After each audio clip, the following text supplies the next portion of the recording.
Bir piyola asal. Eslab qoling. Bir piyola asal. Bir osh qoshiq qora sedana. Maydalanganini bir qoshiq olasiz. Butunini emas. Maydalanganini bir qoshiq, osh qoshiq olasiz, qo'shasiz.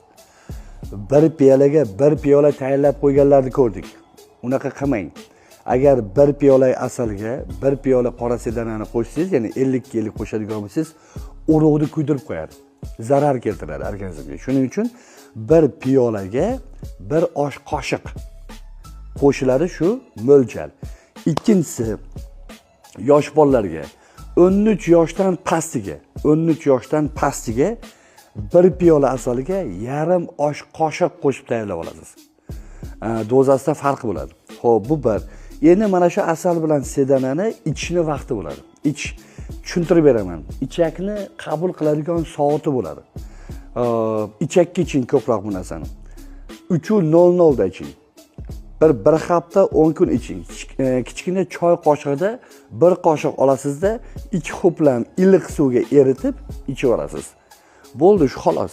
3:00 da. Agar bir hafta 10 kunda hech qanaqa o'zgarish sezmasangiz, 4:00 da iching.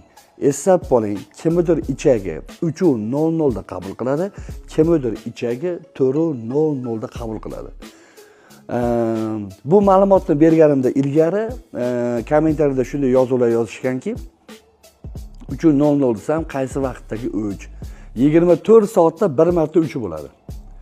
Ikkinchi 3:15 bo'ladi. Men 15:00 demadim. 3:00, 4:00 dedim.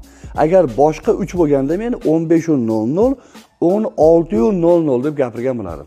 Demak 3:00 yoki 4:00.